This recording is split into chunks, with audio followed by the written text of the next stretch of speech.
Like, I just can't even. You want the American dream. You want the life, the liberty, the happiness. But until you get there, until you achieve your goals and make your dreams come true, you know what you have. You have the journey, the hustle, the climb. I'm Kelsey Humphreys, and this is The Pursuit. Thank you for joining me in sunny San Diego. It is so beautiful here. I'm thinking about just foregoing the monologue and we'll just show B-roll of like palm trees. Okay, let's do that.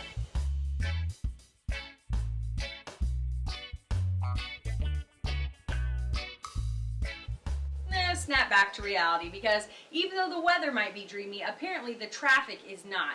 And San Diego residents spend over 200 hours a year just sitting in their car.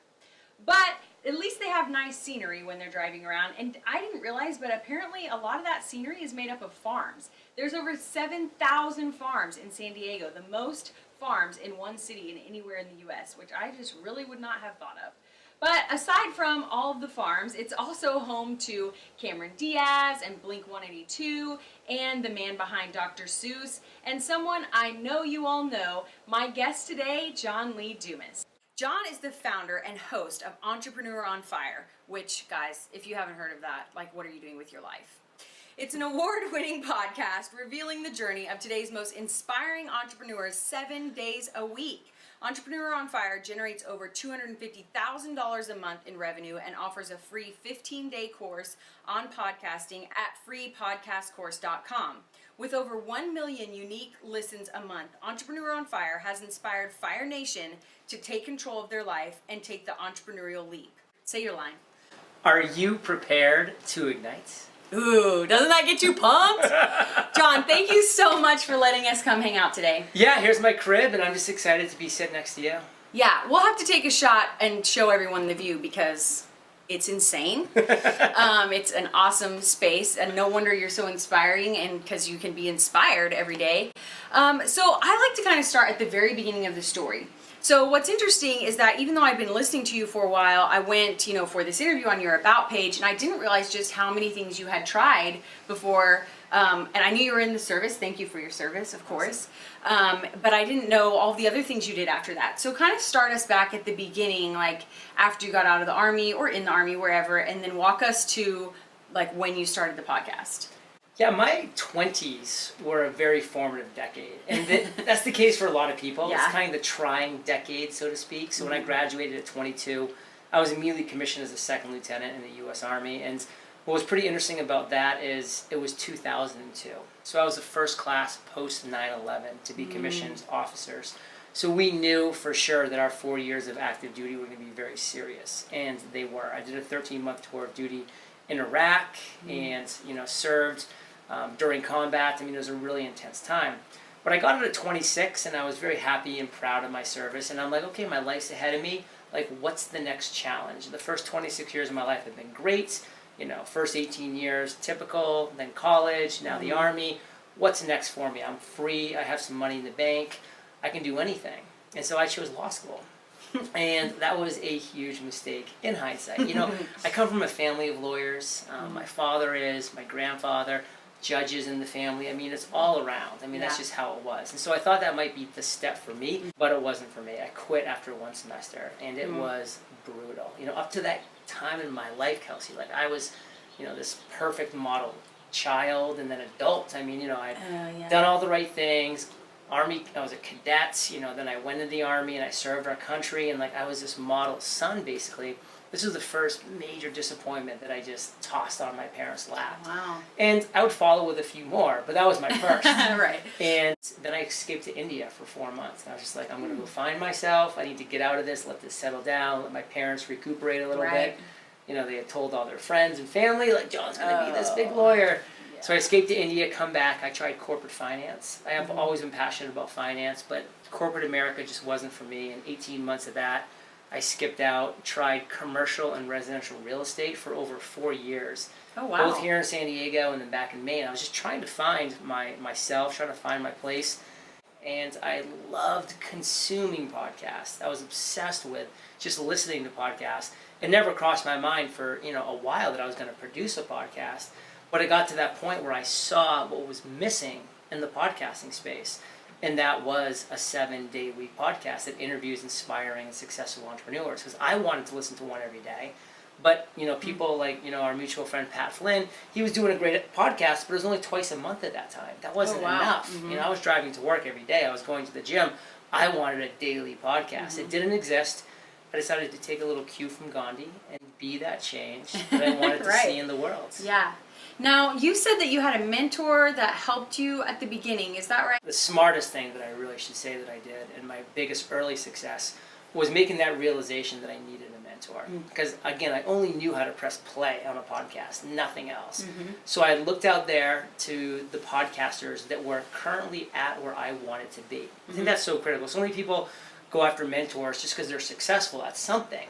They need to be successful at what you are wanting to do. They need to be where you want to be. And for 3 months, and a heavy investment on my part, rightfully so, I was mentored by Jamie, and that's just what opened up so many doors so quickly. Okay, now we had a great question from Facebook, which was, if someone is starting right now and they can't afford that kind of investment to find a mentor or a coach, what do you suggest that they do? Because, at the very beginning, it seems like you have no doors and no connections, and you're just like yourself alone starting a podcast in your basement. Yeah. What do you suggest to them? So, number one, I would say getting that one-on-one mentor is critical. So if you can't afford X, think about what you actually can afford. What can you invest? What dollar amount? And then just go. For me, a great example, I have people that come to me now all the time and say, John, can you mentor me to be a podcaster? And I don't even have a price anymore. I don't one-on-one mentor anymore. I focus on other parts of my business. But I'm able to say, listen, I'm sorry, I don't mentor, but I have a couple great options for you. What's your price range? Let me introduce you and hand you off to an amazing mentor who loves doing this, who's great at what he does or what she does, and then you'll be off to the races. So fortune favors the bold. So still reach out with that mentality, and then also offer what kind of value are you willing to exchange? Maybe you're willing, to run their Twitter account, and maybe you're willing to create some images or some design for them. Think about the bartering that you can do, trading your time, which is valuable, saving them time. Right. There can be some really cool things that you can exchange that doesn't have to necessarily be dollars and cents. And then also I do want to add, there's also some great group coaching out there that's a lot cheaper. And then somebody that you've interviewed as well, Lewis House, as well as myself. We run membership masterminds. He runs the School of Greatness. I run Fire Nation Elites. These are membership masterminds that are around 100 people each, and so it's a lot less expensive. Yeah, that's smart. Now, at the beginning, everybody, wants to know. You said we have already talked about this since I got here. Everyone wants to know about the guests, which is what I get. Everyone's going to email me and be like, how did you get to sit down with John? It's going to happen. And so what everyone wants to know, and I know that you said you went to a conference, a live conference, but in my head, so you just walked up to Tim Ferriss and was like, hey dude, I have a podcast, can I interview you? Tell us what happened, how did you do it? How did that work?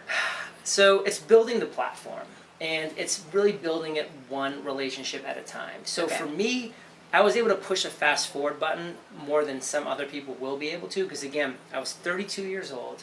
I had really had successful careers financially up to that point, so I wasn't happy in those careers necessarily, but I made great money in corporate finance, I made great money in real estate, and I made solid money as an officer in the Army. So I had a savings account, which allowed me to invest in a mentor, which was Jamie Tardy. Right. And so when I went to that first conference, I went with her. Okay. And she was able to she was speaking at that conference. And so she took me to the speaker's dinner. She said, hey Pat, come over here, buddy. Hey, this is John, my mentee. So now all of a sudden, I'm not just some other, one of the other 2,000 attendees. I'm Jamie Tardy's mentee at this speaker's dinner, at this gathering, who's being introduced, to Pat, to Derek Halpern, to Corbett Barr, Michael Stelzner, Michael Hyatt, Cliff Ravenscraft, by Jamie. I'm getting these one-on-one intros that's completely taking me on a different level and saying, this is Jamie's mentee. This guy's invested in himself. We love Jamie. Of course, we're going to like the mentee right away. We're going to give him the benefit of the doubt. Right. And that's where I was able to say, John, what can we do for you? Hey, I just love 25 minutes of your time at some point in the next couple months. Just do a Skype call, very low barrier, audio only. You know, you're not going to come barge into my house and take over for 90 minutes. And like, Whoopsie! and, All the equipment and move your furniture around. He's a really generous guy. Thank you. And they said yes, and I just got the yes. That was all that I got. So I hadn't even interviewed them yet. And so then I was able to go back to Maine, put my head down on my studio there, and then take those yeses, because I had those verbal yeses. They were in my lineup. Reach out to other entrepreneurs and say, hey, I have Pat Flan, Cliff Ravenscraft, Michael Stelzer in my lineup. You know, just like you had me in your lineup before we came here today. Right. And reach out to them, lock down 40 interviews, which was my goal before launch, because it was going to be a daily podcast. Yeah. So I wanted to have that lined up so I could have at least a month and a half in the can. And I did all of those interviews and got all of those great entrepreneurs to say yes pre-launch. Now, did I get the A++ listers like Tim Ferriss, Seth Godin, Gary Vaynerchuk? I'm obsessed with him. Yeah, rightfully Please so. be on my show, Gary Vee. Yeah, he's pretty good. He's so awesome. Barbara Corcoran. I did Yeah. not get those A+ers before launch. I didn't even try. I didn't want to. Right. I wanted to launch the show, show that I was going to be a new and noteworthy, be able to show some downloads, XYZ, and then approach them, and also approach them in a timely manner. I waited until Tim and Seth were about to launch a book. Yep. So then I approached them for that. Same thing with Gary Vee with jab, jab, jab, right hook. Okay. So that was very strategic on my part, already having a platform and a show. So it started, you know, with me investing in myself, getting those, you know, D and C level entrepreneurs to say yes to get something there, and then moving up into the B and then into the A. I jumped ahead right to the A. Look at me go. Look at me go. So I have a great question, I think, and that is at the beginning, like let's say you're back at that conference with Jamie. Yeah. How did you fight past like feeling like a newbie? You know, like you didn't have a podcast yet. You had nothing. So how did you get over like, you know, I'm pitching to these guys and in essence I have nothing in my hand at this point. Yeah, you never really get over that, and that's kind of Okay. the crazy thing. I mean, you're always kind of there, and it's just a reality that you just need to be confident in your willingness to work hard to make it a good project, to make it a good podcast, a good video.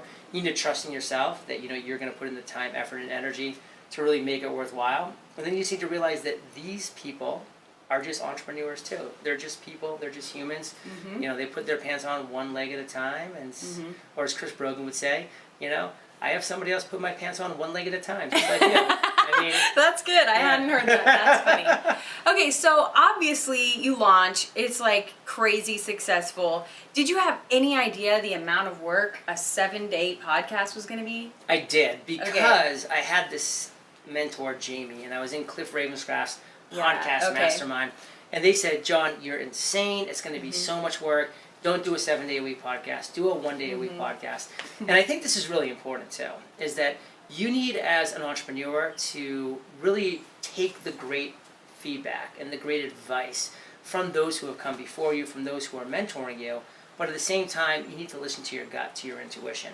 I took so many great pieces of advice from both Cliff and Jamie and applied it to my business, but when it came to a 7-day-a-week podcast, my intuition, my gut was telling me it had to be that way. Like that's what I was meant to create. I had the military discipline. I knew how to do, you know, create systems. I knew how to work hard. I had the finances to allow me to do so for a significant amount of time without being distracted by other things. I knew that I could make it happen. I knew that was going to be my USP, that unique selling proposition, my differentiator. So I listened to my heart, I listened to my gut, and I think that's so important for people to realize that you're going to have something in your gut that's telling you to do something, and hopefully it's something that is unique and it is different, and make sure you follow that. Yeah, pretty much everyone has said that I'm insane to try and do Perfect. video shows. Like, you're gonna travel. You're gonna travel and go to these people. And I was like, well, yeah, I am. And like, I wouldn't be here. Like, it is so cool. I get to share this with people, and then I get to share with you. So I think that's great advice for everyone. So let's start. When did you start to realize that you could do sponsors? I mean, I know you give away a lot of this information, which if you haven't gone, go to his website. He has the Ultimate Guide to Podcasting, right? Yeah. And so he has all of this on there. But just talk a little bit, like an overview of how that worked when you started to think you were ready for sponsors, and like who did you try first and that sort of thing. So that's really interesting, because I was very content to focus on these 3 things: delivering free, valuable, and consistent content. Like, I was really just content with doing that because of the situation that I was in, where I did have about an 18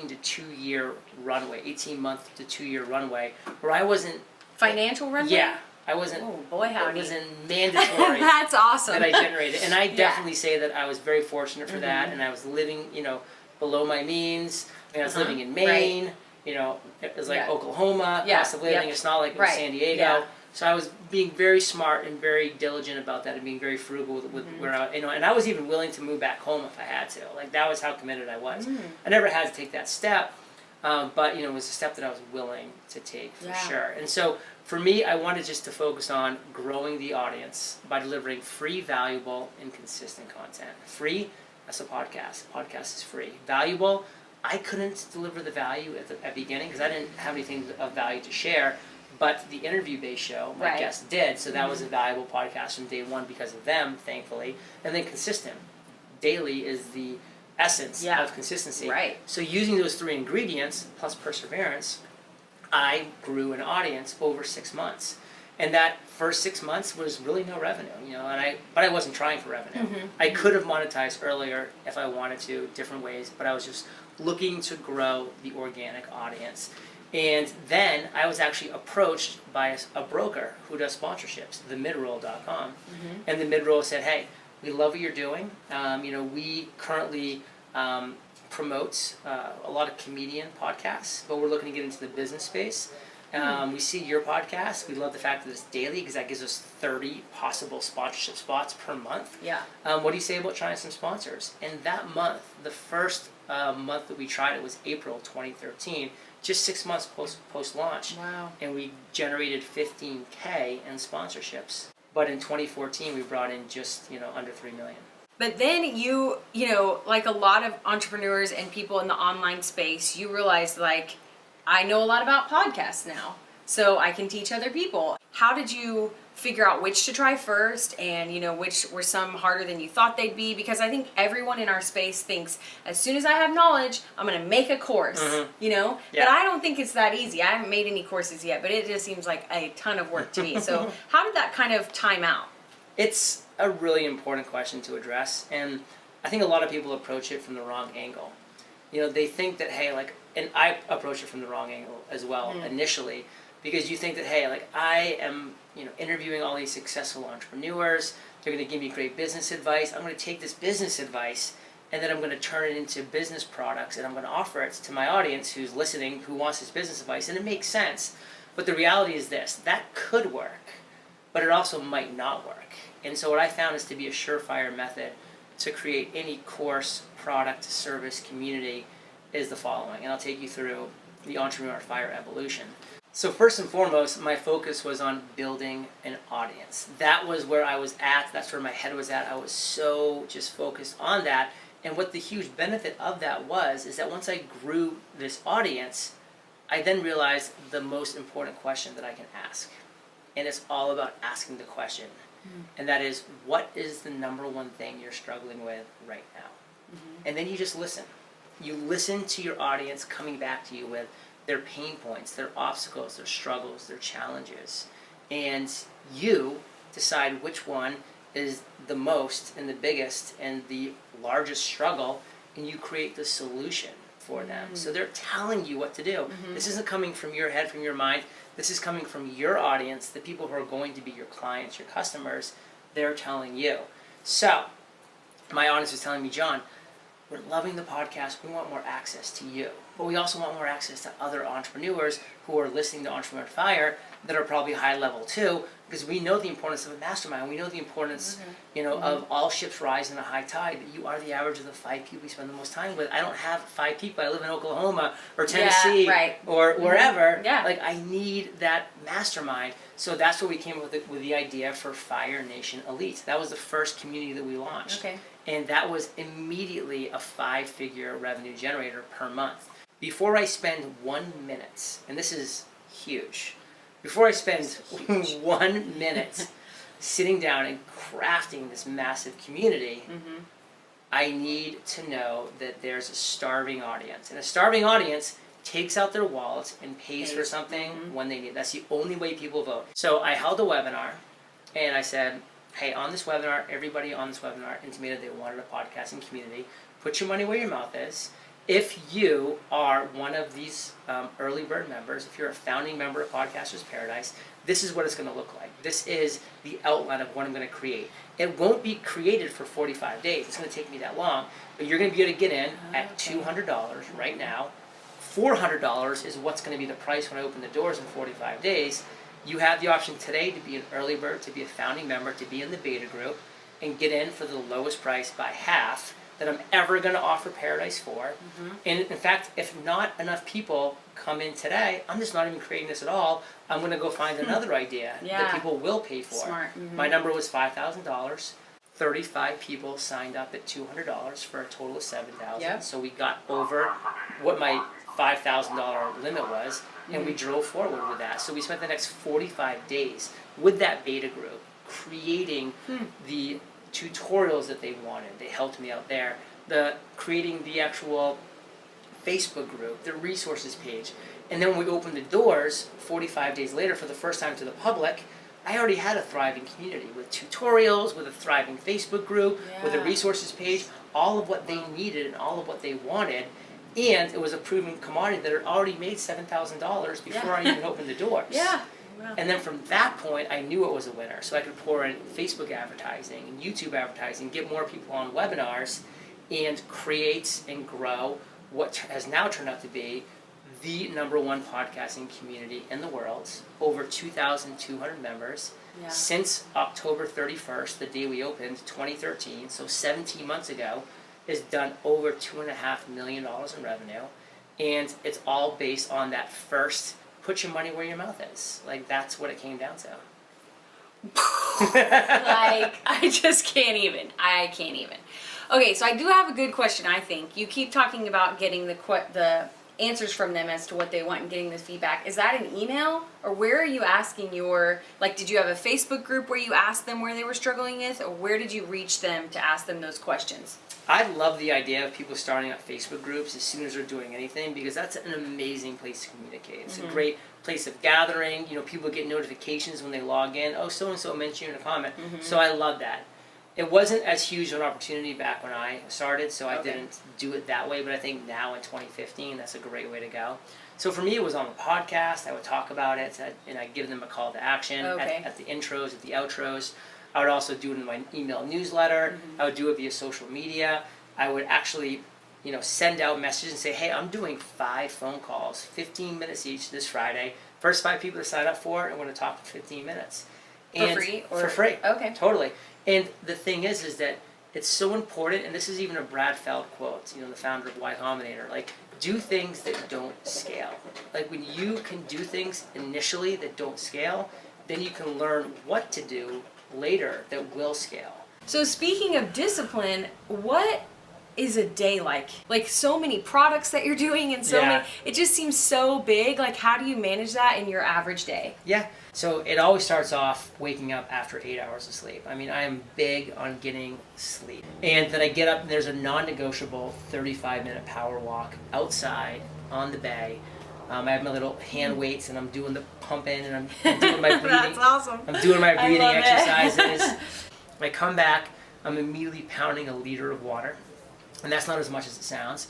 But I'm a big believer in getting that hydration in there right away in the morning, because we take what's called an inner bath. It's so important because we always like to take outer baths, but we need to hydrate, especially after 8 hours of not drinking anything. What about an inner bath of coffee? Yeah, that comes. That definitely comes. That's like what I do in the morning. But water should always precede that. Then at that point, I'm ready to kind of sit down on my computer for the first time. So I'm not even allowed to turn the computer on until I've checked those first few blocks off. Okay. Then I sit down and I'm kind of going through my daily tasks of, what do my virtual assistants need to do? Are they off to the races? Do they have any questions? Were there any emergencies that came in overnight? I do get into email pretty much right away. I know a lot of people don't. I do. I take care of it right there first thing. And then once the inbox is clear, which is usually about 30 minutes, then I have my to-do list, which is workflow, and I use that as a to-do list. So Mondays, Thursdays, and Fridays are nothing on the schedule. They're empty calendar days as far as, after that morning, I can work on tasks in that to-do list that are going to bring the business forward big picture-wise. Okay. Tuesdays are my non-negotiable Entrepreneur on Fire interview days. I do 8 back-to-back interviews starting at 9 a.m. My last one starts at 4 p.m. So on the hour, every hour, I am interviewing another entrepreneur. And then by the end of that day, I'm definitely exhausted and I've definitely given myself over. But I'm able to wake up Tuesday morning and say, like, this is the day. Wednesdays is another theme day. That is being on other shows, whether that's other people's podcasts, whether it's other people's summits, whether it's people coming over into my house to invade and to take up my time. I'm so sorry. And I love this stuff. Okay. That's obviously why I said yes. It is a Wednesday. Yes, so. it's a Wednesday. And these are the days that I do these type of activities. Like I'm booked out through August as we speak right now. But we'll get it in. You can put me on the calendar. I'm in your lineup, and we'll talk when we talk. Yeah, in your lineup. I love that. Well, thank you so much for letting us, as you said, come in and invade and take over your living room. When we come back, he is going to tell you about his amazing giveaway. But first, we are going to play a quick game of Heads Up. So we'll be right back after this. You can see why he started a movement called Entrepreneur on Fire. That whole interview was on fire. But I think there are a few key takeaways that we can take from John's interview. First, I think the name of his game is discipline. Discipline, discipline, discipline. In his business, in his life, in his morning routine, I think we can learn a ton from how disciplined he is, and I think that was a key to his success. Number 2, invest. For John, he invested in a coach. For me, I invested in creating a pilot for this show. Have you invested in a professional editor or real headshots or a consultant to help you get started? Have you invested at all besides just your own sweat? Because if it's not important to you, then you won't invest, and you have to convince other people that it's important before they will invest. It starts with your personal investment. That doesn't necessarily have to mean money. It could mean a huge amount of time, or maybe you do a lot of work with volunteers, but you've got to invest at the beginning. Number 3, did you hear when he snuck in that quote, "Fortune favors the bold"? I love that quote. I feel like that quote is me. I feel like that's like my motto in life. But what's awesome about what John did was that he pitched to have guests on his show before the show existed. He was out there talking about it and asking people to be on it with nothing to show, nothing in his hands at the time. And his answer to my question about that was that he knew he would follow through. So he was able to make those promises and ask those big asks because he knew he had the discipline and the perseverance to stick with it. So be bold. Once you've invested in something that's meaningful and that matters to you, then it's easier to be bold. I love that. Fortune favors the bold. Number 4, your audience is the key to your success. For John, at the beginning, building an audience was the key, and then later, listening to his audience and creating what they wanted was the key to such successful products. And I love that he listened to them and created something that they paid for before he started working on it. That is so genius. So if you're really listening to your audience, you can get them to invest in the idea before you execute your program or product for them. I hope that this encouraged and inspired you today, especially if, like John, you've done a lot of different things that maybe weren't the perfect fit for you. Don't give up on your perfect fit. Imagine if John had given up before Entrepreneur on Fire. There would be thousands of hours of amazing advice for small business owners and entrepreneurs and hustlers out there that just wouldn't exist. So don't give up. And once you find what it is you're meant to do, you can learn so much from everything John told us today about your path to making it a success. Last week, Natalie Jill gave away a giant prize, and I'm excited to announce the winner of that Pursuit prize is Carol Amanda Scott. So congratulations, Carol. Now back to the game and John's awesome giveaway for this week. Next. Oh, wrong way. It's fine. I'll remember. Next. Next. This is going well. Any of these people. Fred Armisen, who are these people? Oh, he's in Portlandia, that weird looking I didn't know that. Guy. Next. He discovered America. Christopher Columbus? Hey! Next. I probably won't know any of these. He was a president in the early 80s. He was also an actor. Reagan. Yes. This guy's a famous comedian right now. He has a goatee, kind of chubby, hysterical. He has his last name is 2 initials. Louis C.K. Yeah. Next. This guy was on Baywatch, the oldest dude on Baywatch. David Hasselhoff? Yeah.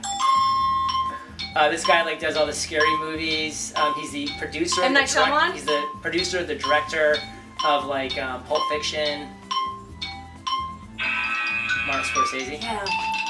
Dang it. All right. Comedian who went around with USO, I think, back in the day, like to the military guys. Guy or girl? It's a man. Sorry. Oh, it just passed. I don't know how to explain him. Okay, he was in Community. His first name is a car. Corvette. Okay, and his last name is to run fast. Corvette run. Corvette Sprint. Okay, not a Sprint. Ford, but a Mustang. not a Ford. Chevrolet. Yes, shorten it. Chevy Chase. Yes. That was good. I don't know. I think he's a poet. I don't know. Sound of Music. The star. Oh, she's a female. Yes. Maybe hints on her name. I'm trying to do it without saying it. Just pass. We'll go to the next one. Okay, iconic blonde from the. I don't know what. No, you know. What was that? It was Marilyn Monroe, but like I don't remember what. Was she the 50s or? Joe DiMaggio. She got her skirt blown up. Yeah, skirt. Why didn't we think of that? All right. Well, his giveaway is much better than that game was. Okay, tell us what you're giving away today. So I wrote a book back in February of 2013 called Podcast Launch. Since then, I've updated it numerous times. Actually, within the last month, I've done the latest revision, so it is 100% up to date. It is the #1 ranked book in all of Amazon on podcasting. Comes with 15 video tutorials. Oh, wow. There's a reason why it has over 400 5-star reviews, and we're giving away how many? 3. All right, 3 Yeah. podcast 3 launches. Yeah, so go to thepursuit.tv/apply. Go ahead and put in your information and share about the show, and then you'll be entered to win. And then watch next week to see if you won. Thank you so much again, John Lee Dumas, and me, Kelsey Humphreys. We are so glad that you watched this episode of The Pursuit.